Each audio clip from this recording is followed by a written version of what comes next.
Uma pessoa que comete o mal e não se importa, e não sente, e não se aflige, não aflige a sua alma pelo seu pecado, e não escreve um Salmo 51, não escreve um Salmo 32, não escreve um Salmo 38, confessando o seu pecado diante de Deus, está doente de alma, é insensível, é inatravessável, é um ser impermeável, implacável. Essas pessoas são assustadoras. São essas que fazem as piores coisas e no dia seguinte dizem: não, o Senhor me perdoou e eu já estou perdoado. Olha, o Senhor, ouça bem e me veja bem, o Senhor me perdoou antes de eu nascer. O Cordeiro foi imolado por mim antes que houvesse mundo. Cada um dos meus dias já estava contado e determinado sem que nenhum deles houvesse ainda. No entanto, isso é coisa de Deus. Eu não sou Deus. A minha memória começa a funcionar de 2 anos e pouco para cá, porque eu tenho uma ótima memória. Me lembro de coisas com 2 anos, 2 anos e meio. Mas é raro. Agora, antes disso, eu não existia, eu não era, eu não carregava essa memória. Eu não sabia que eu já nasceria perdoado. E eu vim a saber muito tempo depois. E, graças a Deus, eu sofri todos os meus pecados. Eu comecei a transgredir muito cedo. Porque uma criança pode fazer o que é mal. Eu aprendi isso da Escritura e eu pratiquei, como criança, coisas que só eu sabia, como eu tinha consciência da minha malignidade, da minha sonsice, da minha safadeza, de como eu ia para a casa de alguns compadres do meu pai já pensando na vagininha da filha do compadre lá, do meu padrinho, ou em qualquer coisa, ou em qualquer entradinha. Eu ia brincar com qualquer coisinha dela, e eu ia safado, já piscava, ela já ia lá para os fundos e a gente brincava até acabar. E eu fui, mas eu saía com aquela angústia, eu disse: isso não está certo.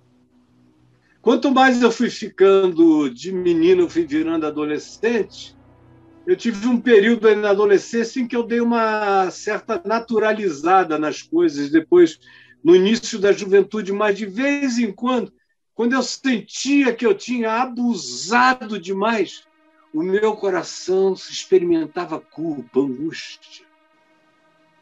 E eu achava que eu era um doente anormal. Eu dizia: meu Deus, por que os meus amigos aparentemente não sentem nada e eu tenho esse mal-estar de ter abusado?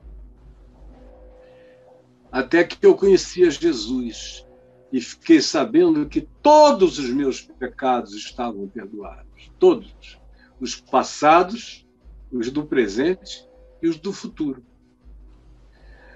Conquanto eu soubesse, eu tenha crido nisso de verdade, não foi um sentimento, foi uma convicção que tomou conta de mim, pela palavra e pela promessa de Jesus. Esse foi o meu fundamento, que me pacificou.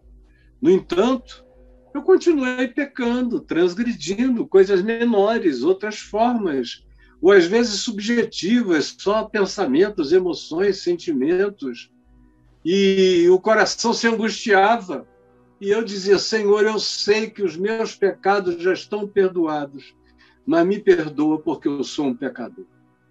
Me perdoa porque eu sou um pecador. Eu termino as minhas orações e durante muitos anos eu não terminava nenhuma oração sem dizer, junto com meu pai, que eu aprendi também com o reverendo Antônio Elias: com o perdão dos nossos pecados, amém. Com o perdão dos meus pecados, amém. Porque eu já estou perdoado, mas eu continuo um pecador. E que me lembro todo dia que eu sou um pecador, Porque uma das condições para eu crescer em santidade é eu não esquecer quem eu sou. É ser honesto com a minha queda.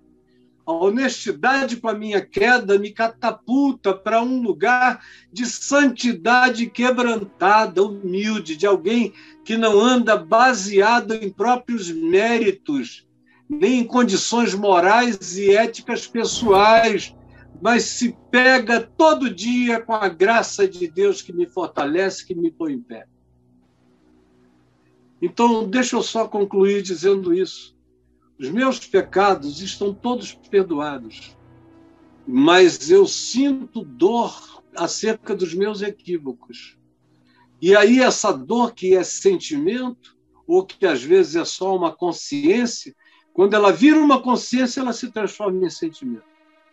Mas na vida da maior parte das pessoas, o sentimento de perdão nunca vem, porque perdão não vem com sentimentos.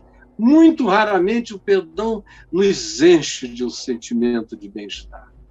Na maioria das vezes, a gente tem que crer que já está pago, que já está consumado, que Jesus rasgou, como diz Paulo em Colossenses 2, o escrito de dívida que havia contra nós e que constava de ordenanças, o qual nos era prejudicial. Ele o removeu inteiramente, encravando na cruz, e tendo despojado os principados e potestades, nos deixou livre dos tacões e das opressões deles. Na cruz, eu estou livre. Agora, é saudável que a cada equívoco consciente meu acompanhe uma constatação de culpa, que não tem que dormir em mim, passar dias em mim, porque eu já sei que eu estou perdoado, mas eu não saio dali gargalhento, eu saio dali quebrantado. Eu sei que estou perdoado, mas saio na gravidade da minha consciência, aprofundando mais a minha consciência, para que eu repita cada vez menos, qualquer que seja o nível de transgressão, de erro, de equívoco. Mas isso tudo é um processo. E perdão é uma apropriação pela fé. As coisas de Deus não são caracterizadas por sentimento nem por emoção. Quem fica procurando sentimento e emoção como validação de coisas espirituais vai ficar doente psicologicamente, porque não vai experimentar isso, vai achar que não foi perdoado e vai sofrer dessa angústia de culpa a vida inteira.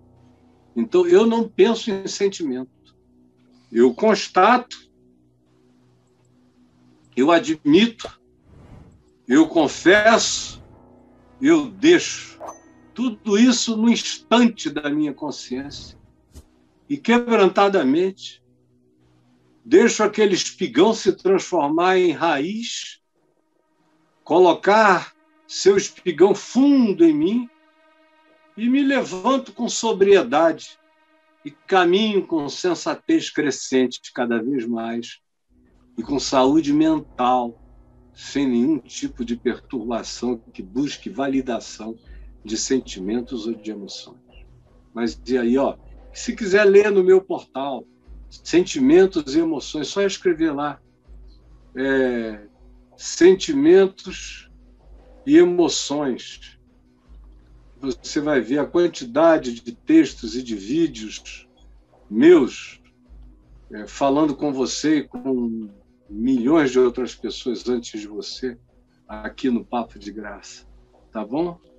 Eu digitei as duas palavras, sentimentos, emoções, aqui. 79 ocorrências, Caio. Pois é. Então, dê uma lidinha por aí que vai ser muito bom para todo mundo.